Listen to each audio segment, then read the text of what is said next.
Kembali di iNews Sore, pemirsa, kebakaran menghanguskan 4 ruko dan 4 rumah di area Pasar Losari, Kabupaten Cirebon, Jawa Barat, Senin siang. Diduga kebakaran terjadi akibat korsleting listrik yang berasal dari 2 toko elektronik.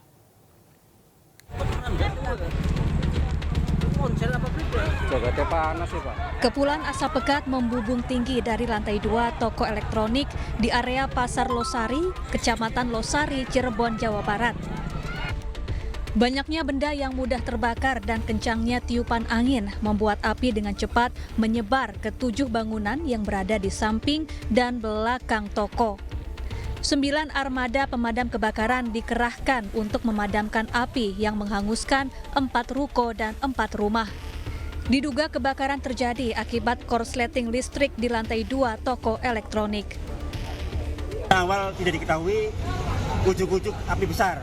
Jadi yang dari sumbernya saya tanyakan itu dengan pihak yang punya kios menyatakan bahwa kemungkinan dari lantai 2 itu ada percikan dari korsleting listrik. Dari lantai 2 itu? Iya, betul. Ini nyamber ke berapa toko atau rumah, Pak? Kalau sementara awal ini ada 3 di depan, 4 sama 4 di belakang. Jadi sekitar 8 Selama 3 jam, petugas pemadam kebakaran berhasil memadamkan api. Tidak ada korban jiwa dalam peristiwa ini, sementara kerugian ditaksir mencapai miliaran rupiah. Dari Cirebon, Jawa Barat, Toy Iskandar, iNews melaporkan. Kasus dugaan penistaan agama dan tindak pidana pencucian uang di Ponpes Al Zaitun telah naik ke tahap penyidikan. Namun hingga kini Panji Gumilang belum ditetapkan sebagai tersangka dan ditahan. Bareskrim Polri telah memutuskan untuk menaikkan status perkara dugaan penistaan agama yang dilakukan Panji Gumilang ke tahap penyidikan. Keputusan ini diambil usai penyidik Bareskrim memeriksa Panji Gumilang selaku pimpinan Pondok Pesantren Al Zaitun. Saat ini penyidik telah memeriksa sebanyak 30 saksi untuk mendalami dugaan penistaan agama yang dilakukan oleh Panji Gumilang. Selain dugaan penistaan agama, Panji Gumilang juga diduga terlibat tindak pidana pencucian uang. Namun hingga kini Panji Gumilang belum ditetapkan sebagai tersangka dan ditahan. Penistaan agama oleh saudara PG. Sampai dengan saat ini telah dilakukan pemeriksaan kepada para saksi sebanyak 30 saksi yang telah di BAP. Selanjutnya penyidik segera melengkapi BAP terhadap para saksi ahli. Adapun daftar saksi ahli tersebut adalah 5 ahli pidana, 8 ahli agama, 2 ahli bahasa, 2 ahli ITE, 2 ahli sosiologi, 1 ahli lapor. Selengkapnya terkait perkembangan kasus dugaan penistaan agama dengan tersangka Panji Gumilang sudah ada rekan kami Faisal Rinaldi yang saat ini berada di Bareskrim Polri. Selamat sore, Faisal. Rencananya kapan Panji Gumilang akan diperiksa Bareskrim? Ya, baik, selamat sore Davi dan juga pemirsa. Memang hingga saat ini pihak kepolisian dari Bareskrim Polri belum melakukan penjadwalan pemeriksaan kembali terhadap pimpinan Pondok Pesantren Al Zaitun Panji Gumilang. Seperti kita ketahui sudah 3 pekan yang lalu kasus dugaan ini naik tahapannya dari tahap penyelidikan menjadi tahap penyidikan. Namun hingga hari ini Senin 24 Juli 2023 pihak kepolisian dari Bareskrim Polri belum melakukan atau menjadwalkan pemeriksaan kembali Panji Gumilang di tahap penyidikan. Sementara itu pemirsa, hingga saat ini juga belum ada penetapan tersangka dari kasus dugaan tindak pidana penistaan agama ini yang dilakukan oleh Panji Gumilang. Sementara itu Davi dan juga pemirsa, memang beberapa waktu yang lalu istri dari Panji Gumilang yakni Farida Alwidat mangkir dari panggilan pihak kepolisian Bareskrim Polri dalam kapasitasnya sebagai saksi dalam kasus Pondok Pesantren Al Zaitun. Memang dalam video yang beredar ataupun video viral yang beredar di media sosial, Farida ini menjadi sorotan dikarenakan ia pada video itu berada di antara saf sholat laki-laki begitu. Kemudian juga Barreskrim Polri akan menjadwalkan pemeriksaan kembali atau akan memanggil ulang Farida selaku dari istri dari Panji Gumilang. Namun untuk kapannya kami belum mendapatkan informasi lebih lanjut begitu, Davi. Sementara itu Davi dan juga pemirsa, memang dalam kasus Panji Gumilang, polisi ini menemukan adanya dugaan tindak pidana pencucian uang dalam kasus ini. Dalam kasus ini polisi akan mendalami lebih lanjut dengan menjadwalkan pemeriksaan terhadap 10 orang saksi yang akan dimintai keterangan terkait dugaan tindak pidana pencucian uang yang dilakukan oleh pimpinan Pondok Pesantren Al Zaitun, yakni Panji Gumilang begitu. Sementara itu dari Direktorat Tindak Pidana Ekonomi Khusus Barreskrim Polri, yakni Brigjen Pol Wisnu Hermawan, mengatakan pemeriksaan 10 orang saksi ini rangkaiannya akan dimulai pada esok, tepatnya Selasa 25 Juli 2023. Namun untuk rinciannya 10 orang saksi tersebut kami tidak mendapatkan ataupun belum mendapatkan informasi siapa saja yang akan dipanggil untuk melakukan pemeriksaan begitu.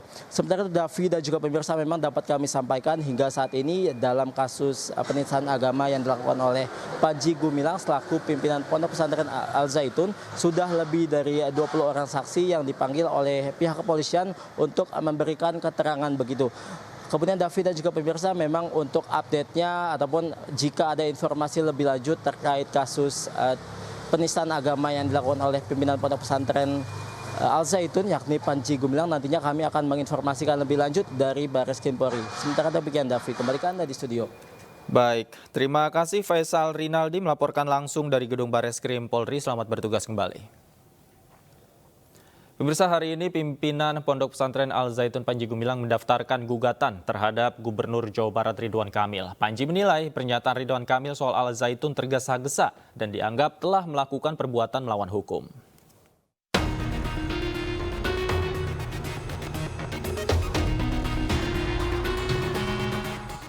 Usai mencabut gugatan terhadap Menko Polhukam Mahfud MD, kali ini giliran Gubernur Jawa Barat Ridwan Kamil yang digugat pimpinan Pondok Pesantren Al Zaitun Panji Gumilang. Hari ini Panji resmi mendaftarkan gugatan terhadap Ridwan Kamil di Pengadilan Negeri Bandung dengan klasifikasi perkara perbuatan melawan hukum.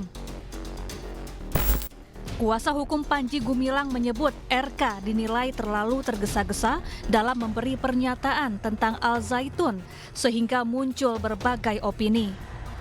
Sementara itu RK mengaku siap sekaligus santai menghadapi gugatan Panji Gumilang dan berharap kasus ini selesai dengan terang. Pak Gubernur gimana Pak? Gak ada masalah dalam hidup, semua urusan ada konsekuensi hukum. Yang penting kita selalu berdasar pada asas dan aspek hukum. Sudah sering saya seperti itu. Seperti juga Pak Mahfud MD, kita jalani aja proses ini karena kepentingan masyarakat jauh lebih penting.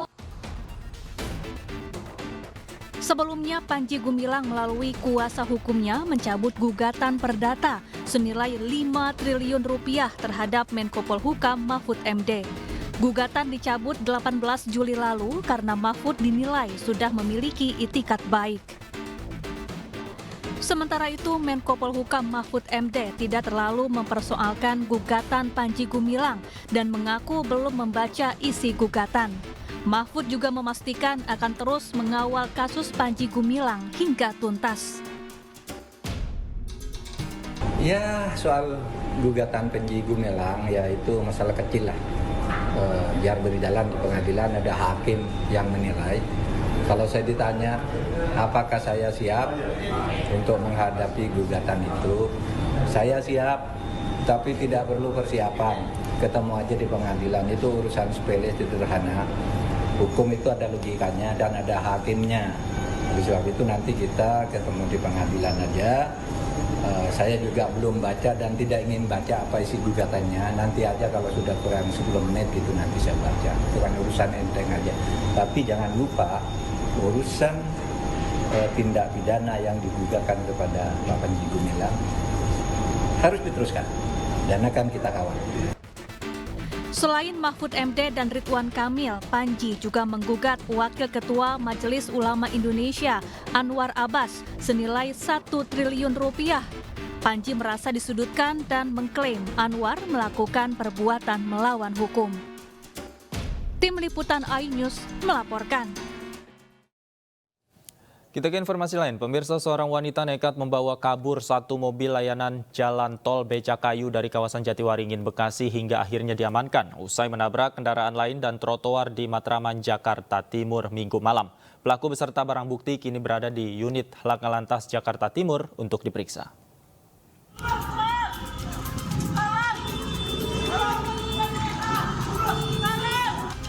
Inilah video amatir saat seorang wanita yang mencuri mobil layanan jalan tol baru saja menabrak trotoar di Jalan Jenderal Ahmad Yani, Matraman, Jakarta Timur. Pelaku yang keluar dari mobil sempat naik ke kap mobil lalu berteriak hingga akhirnya diamankan petugas.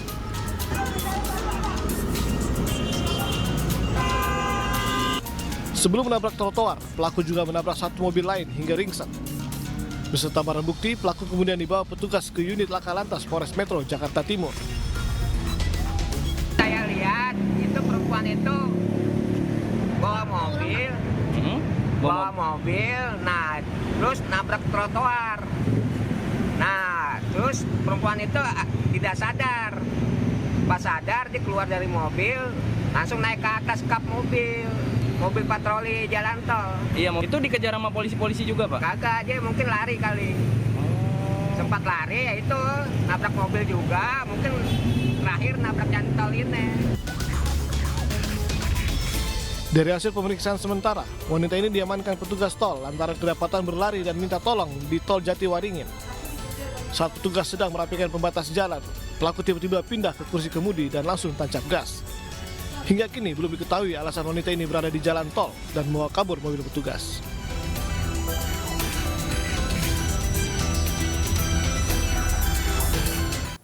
Pemirsa, polisi menyelidiki kasus tewasnya binaragawan di Denpasar, Bali akibat tertimpa barbel seberat 210 kg. Dua saksi diperiksa untuk mencari ada atau tidaknya unsur kelalaian dalam peristiwa tersebut.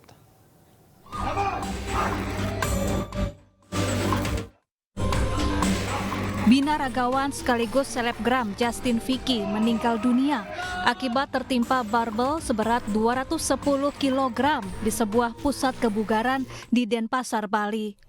Justin kesulitan saat mengangkat barbel hingga barbel yang diangkat terjatuh mengenai tengkuk. Meski ada rekan Justin yang membantunya, namun rekan Justin sama-sama kehilangan keseimbangan. Pasca insiden ini, polisi memeriksa dua saksi. Polisi masih mendalami ada atau tidaknya unsur kelalaian dalam musibah ini. Hasil penyelidikan kami sudah memanggil kedua saksi tersebut ke Polsek, kemudian diminta keterangan terkait dengan hal tersebut. Kemudian yang kedua, kami sudah mengecek TKP dan juga CCTV yang ada di gym tersebut. Dan yang ketiga, untuk sementara gym tersebut kami polis line untuk memberikan keterangan penyelidikan. Sementara itu, keluarga mengaku ikhlas atas kepergian Justin. Di mata keluarga, Justin merupakan sosok yang mandiri dan pekerja keras. Sebelum menjadi binaragawan, Justin pernah membuka cukur rambut dan menjadi pemain sepak bola. Kemudian Justin mencoba peruntungan dengan merantau ke Pulau Dewata. Dia kan anaknya baik, gitu ya, ramah lagi. Dia tidak pernah ini itu, tidak pernah sama tetangga, tidak sama teman, tidak tukaran, tidak apa-apa. Kalau Kak Vicky-nya itu. Kini jenazah Justin Vicky yang memiliki nama asli Herman Fauzi telah dikebumikan di kampung halamannya di Jember, Jawa Timur. Dari Denpasar, Bali dan Jember, Jawa Timur, Indira Ari, Bambang Sugiarto melaporkan. Ketua DPP PDI Perjuangan Puan Maharani menyebut 5 nama potensial yang kemungkinan menjadi bakal calon wakil presiden mendampingi Ganjar Pranowo. Usai jeda kami segera kembali, tetaplah di iNews Sore.